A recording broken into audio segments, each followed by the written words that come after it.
Assalamualaikum warahmatullahi wabarakatuh. Mari kita lanjutkan materi kita terkait pandangan Al-Quran terhadap sains dan jadi kehidupan manusia ini sangat dipengaruhi oleh perkembangan iptek. Dan seringkali kehidupan manusia ini memanfaatkan hasil dari teknologi. Misalnya kita menggunakan telepon genggam, kendaraan, dan sebagainya. Ilmu pengetahuan dan teknologi dalam era revolusi industri 4.0 dan sosial 5.0 ini mengalami perubahan yang sangat drastis. Sementara agama sendiri mengalami perubahan yang relatif lambat. Hal ini terjadi karena adanya ketidakharmonisan antara ilmu pengetahuan dan agama. Padahal hakikat ilmu pengetahuan atau hakikat ilmu sebenarnya ialah segala ilmu di dunia ini tidak terpisah daripada nilai. Perkembangan iptek dalam Islam ini dipengaruhi oleh 3 hal. Yang pertama, salah satunya adalah karena kita jauh dari moral pengetahuan dan keislaman yang dianjurkan dalam Al-Quran dan Sunnah Nabi.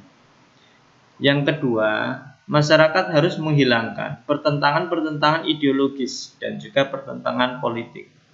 Dan yang ketiga, masyarakat harus mengembangkan tradisi berpikir bebas, berpikir independen untuk kemajuan.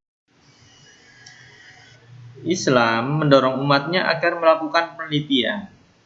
Hal ini juga yang mendorong umat Islam harus memiliki sifat-sifat ilmuwan seperti kritis dalam surat Al-Isra 17 ayat 36, kemudian terbuka menerima kebenaran dari manapun datangnya ilmu tersebut, terdapat dalam surat Az-Zumar ayat 18, juga senantiasa menggunakan akal pikirannya untuk berpikir secara kritis. Ini terdapat dalam surat Yunus ayat 10. Revolusi sosial 5.0 menurut Fukuyama bahwa sosial 5.0 adalah membuat kehidupan bermasyarakat fokus pada manusia, di mana antara pengembangan teknologi dan resolusi dari masyarakat dapat diraih dan dinikmati untuk kualitas hidup yang lebih aktif dan nyaman. Dan revolusi sosial 5.0 ini pertama kali diperkenalkan di Jepang untuk menjawab tantangan bagaimana kemajuan teknologi harus mengimbangi dan bagaimana masyarakat harus berkembang seiring teknologi yang semakin ke depan semakin maju. Adapun revolusi industri 4.0 ini diawali dari industri itu sebagai sebuah ekonomi yang memproduksi bahan baku di mana sangatlah tinggi dengan mekanisasi dan otomatisasi. Sejak dimulainya industrialisasi, teknologi sudah maju dengan mengarah terhadap pergeseran paradigma yang saat ini sudah terjadi, sehingga disebut revolusi industri dalam bidang mekanisasi. Dan disebut juga revolusi industri yang pertama. Kemudian menggunakan intensitas terhadap energi listrik. Ini disebut revolusi industri kedua. Dan penyebaran digitalisasi ini masuk revolusi industri 3.0. Dan muncul sebuah pemikiran di mana akan direncanakan sebuah rencana untuk mengingatkan terhadap software versioning. Dan ini disebut sebagai revolusi industri keempat.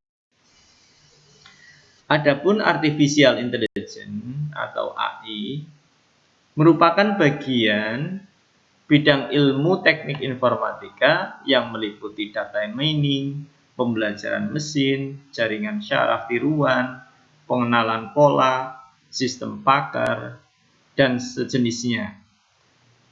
Kecerdasan buatan atau AI merupakan kecerdasan yang ditambahkan pada suatu sistem, atau dengan kata lain, kemampuan sistem untuk menerjemahkan data eksternal dengan benar, serta mengelola data tersebut untuk menggunakan hasil olahan tersebut untuk menjadi suatu tertentu. Adapun kecerdasan bertambah, menurut Ross dan Spogler, merupakan sebuah terminologi yang menjelaskan sistem di mana manusia dan kecerdasan buatan tergabung. Terminologi ini selaras dengan kecerdasan buatan. Kecerdasan bertambah dibekali untuk menambah persepsi manusia dan membantu manusia dalam membuat keputusan, mempelajari, dan merencanakan dengan bantuan kecerdasan buatan. Teknologi yang saling berkolaborasi dalam Islam. Jadi pada dasarnya Islam sangat menjunjung umatnya agar senantiasa menjadi orang yang berada baik di dalam maupun di luar panggung iptek. Oleh karenanya, teknologi turut berkolaborasi dengan Islam satu sama lain yang akan berguna untuk seluruh umat, baik umat manusia maupun umat muslim itu sendiri.